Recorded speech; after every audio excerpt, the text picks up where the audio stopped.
जना भी हुण आउंदे होए भी गल होई खन्ने दे इशूज़ बारे जो अपने कोल अते जिवें साडे हलके दे विच सेंटर दे भेजे हुए फंड वध चढ़ के दिन रात एक करके वध तो वध समा दो जिस नाल इत्थों बीजेपी ते साझे उम्मीदवार वो इत्थों आपां मैनू कामयाब बना के भेजो इन्ना कुछ कहता है थोड़े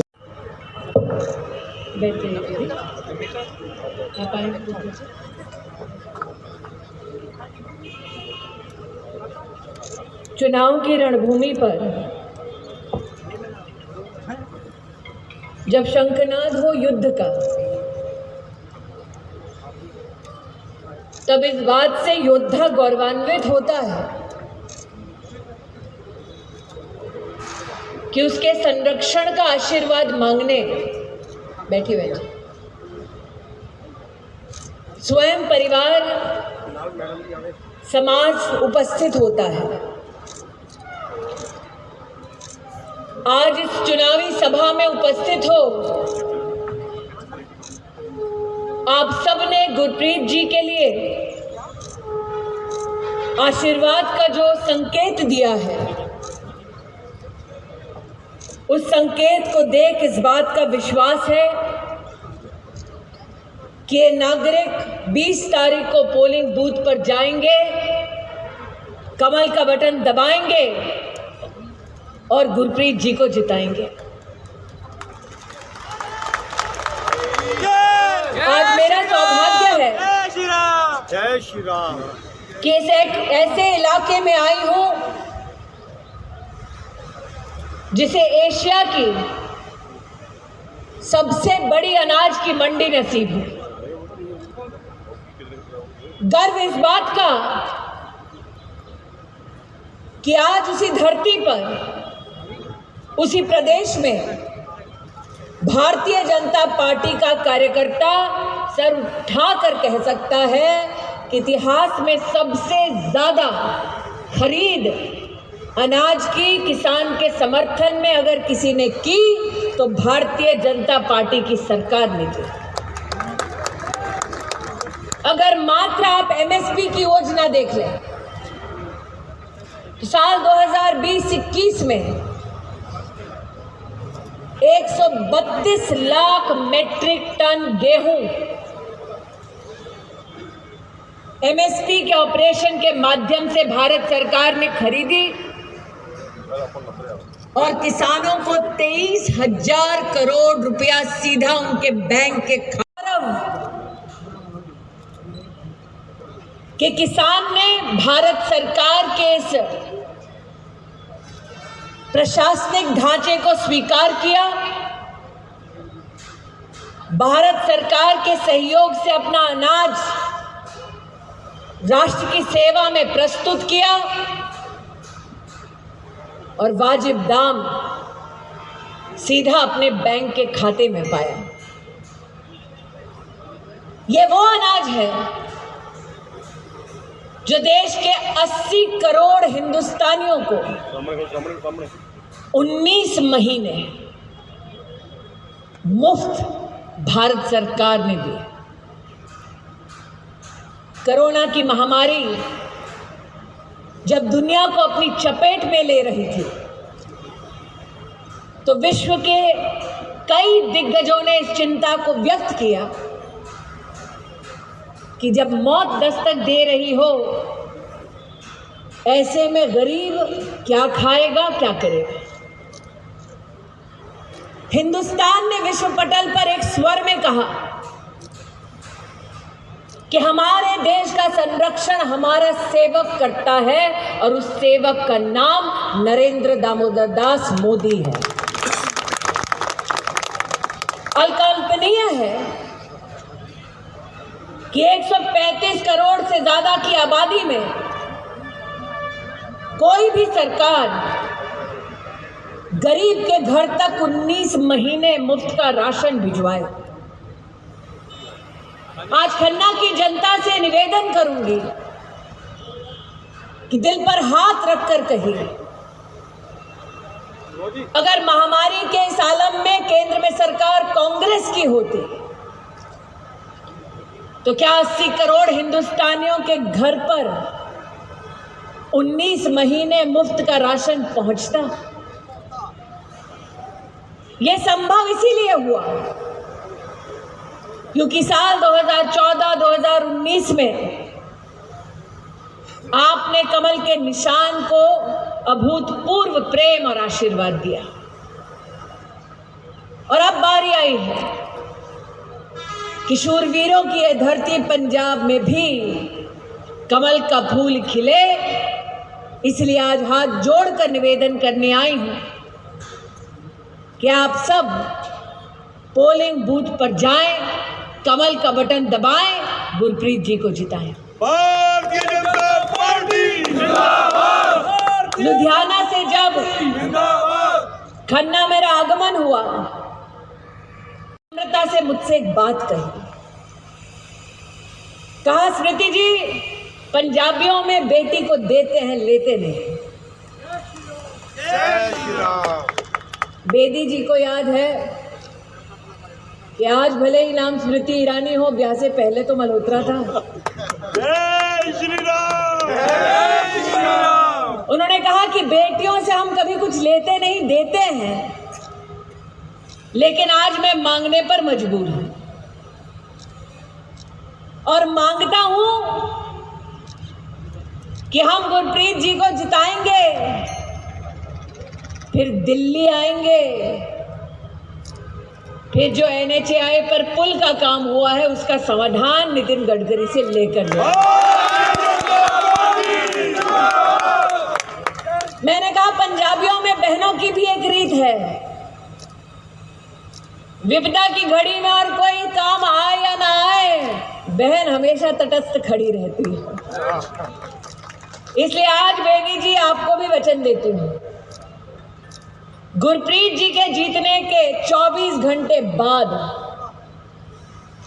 पुल की समस्या को लेकर गडकरी जी के दफ्तर में मैं आपके साथ जाऊंगा।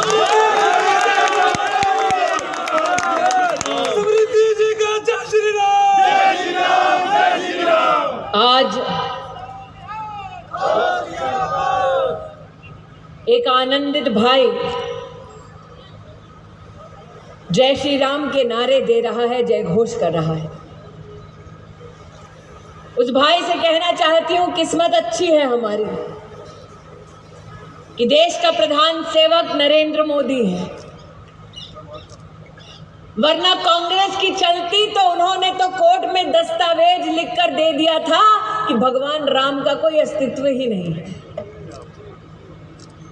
लेकिन भगवान की भी लीला निराली है। कांग्रेस के जिस खानदान ने कोर्ट में अर्जी दी है लिखकर कि भगवान का कोई अस्तित्व नहीं है, राम का कोई अस्तित्व नहीं है, आज उन्हीं का बेटा मंदिर मंदिर घूम रहा है कोर्ट पे जनेऊ पहन के। पूर्ण बहुमत की सरकार, फिर भी भारतीय जनता पार्टी के नेतृत्व ने, केंद्र की सरकार ने कहा कोर्ट निर्णय करे, प्रश्न हमारी आस्था का है। प्रभु की लीला निराली, जिस कोर्ट में कांग्रेस पार्टी ने दस्तावेज दिया कि भगवान राम का कोई अस्तित्व नहीं, उसी सुप्रीम कोर्ट ने जाकर कहा कि मंदिर तो वहीं। जय श्री राम। और प्रभु की लीला देखें, ये वो परिवार है जो न कभी हिंदुस्तान की आस्था को समझा है, ना हिंदुस्तान के सम्मान को जाना है। कोरोना की महामारी में एक तरफ गरीब को मुफ्त का अनाज मिल रहा था, दूसरी तरफ हर परिवार वैक्सीन की मुफ्त डोज पाकर सुरक्षित हो रहा था, तीसरी तरफ प्रधान सेवक के हाथों राम मंदिर के निर्माण का भव्य कार्यक्रम शुरू हुआ। लेकिन जब बात हिंदुस्तान में आस्था की आती है, तब गुरुओं को कौन भूल सकता है। सिख समुदाय ने वर्षों वर्ष विश्व भर से एक ही इच्छा जताई कि हम गुरुओं के आशीर्वाद से समाज में अपने देश, अपने परिवार का नाम रोशन कर पाए हैं। विदेश से डोनेशन नहीं दे पाते क्योंकि FCRA का रजिस्ट्रेशन नहीं। नरेंद्र भाई ने आस्था के इस विषय को, इस सेवा को समझा और भारत सरकार ने भारत के इतिहास में पहली बार FCRA का रजिस्ट्रेशन, उसकी परमिशन दरबार साहिब जी के लिए दी। बोले सोने ताकि सिख समुदाय विश्व भर से अपनी सेवा दरबार साहब तक पहुंचा सके। एक तरफ मंदिर का निर्माण कर रहे हैं, दूसरी ओर भारतीय जनता पार्टी की सरकार ने गुरु नानक देव जी की 550वीं प्रकाश पर्व को मनाने में कोई कसर नहीं छोड़ी। गुरु गोविंद सिंह जी के 400वें प्रकाश पर्व को मनाने की कोई कसर नहीं छोड़ी। अरे साहबजादों की तो बातें हर बच्चे को सुनाई जाती हैं ताकि उनका शौर्य परिवार और समाज का वैभव बने। आज हम इस बात का गर्व करते हैं कि साहबजादों की स्मृति में वीर बाल दिवस अगर किसी ने घोषित किया तो वो भारतीय जनता पार्टी की केंद्र की सरकार ने किया।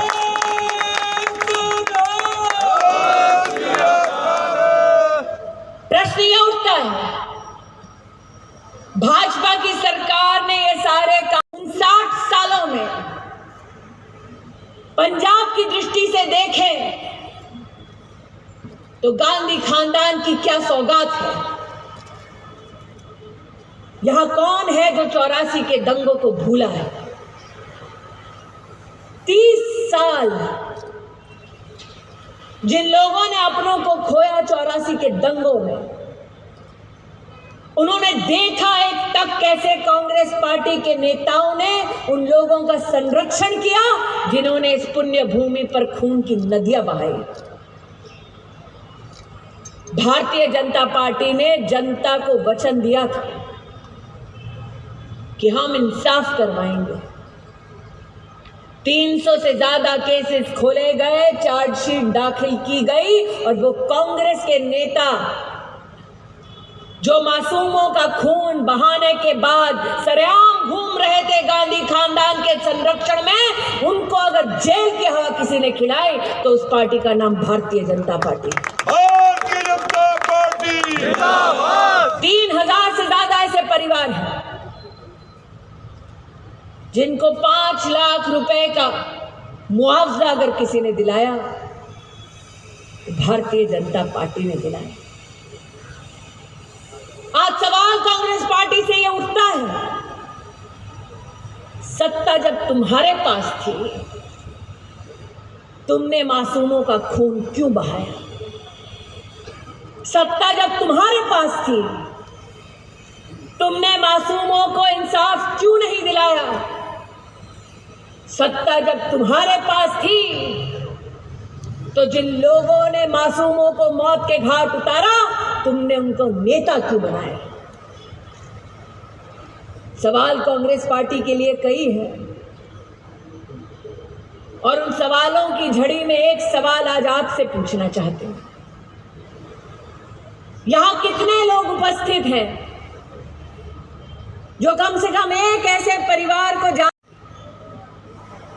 कितने ऐसे पिता हैं जिन्होंने अपने ऐसे बेटे की अर्थी को कांधा दिया है? और आज उस पंजाब के परिवार के दिल पर क्या बीतती होगी जब कांग्रेस का एक नेता सरहद पार जाकर पाकिस्तान की सेना के अध्यक्ष को गले लगाता है। Shem Shem Shem Shem. उन परिवारों के दिल पर क्या बीती होगी जब गांधी खानदान का वारिस भारत के टुकड़े होने के नाते का समर्थन करता है। इसलिए आज आपसे कहने आए हैं, ये चुनाव मात्र गुरप्रीत जी का चुनाव नहीं है। ये चुनाव उन लोगों का चुनाव है जिनको महामारी के वक्त 19 महीने मुफ्त का अनाज भिजवाकर भाजपा की सरकार ने संरक्षित किया। ये चुनाव उन नागरिकों का चुनाव है जिनको मेड इन इंडिया की वैक्सीन नरेंद्र मोदी जी की सरकार ने मुफ्त दिलवाई। ये चुनाव उन गरीबों का चुनाव है जिनको प्रधानमंत्री आवास योजना के तहत 1 लाख घर मुहैया अगर किसी ने करवाए तो भारतीय जनता पार्टी की सरकार ने करवाए। जिसे आयुष्मान भारत योजना के तहत सालाना 5 लाख रुपए की मदद मिलती है ताकि प्रदेश के 780 से भी ज्यादा अस्पतालों में जाकर वो बिना झिझक अपने लिए मदद पा पाए। ये चुनाव उनका है। इसलिए आज आपसे कहते हैं कि आपका वो वोट विकास के लिए हो, आपका वो वोट हिंदुस्तान को सशक्त करने के लिए हो, आपका वो वोट उस माँ के लिए हो जो आज भी फौज में अपने बेटे का इंतजार अपने गांव में करती है।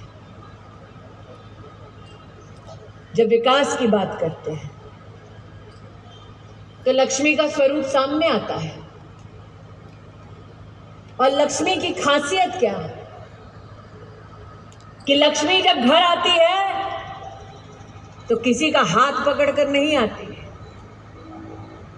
लक्ष्मी जब घर आती है तो झाड़ू लगाते नहीं आती है। लक्ष्मी आती है तो कमल पर बैठकर आती है। इसीलिए अगर लक्ष्मी को घर लाना है तो कमल का बटन दबाना है।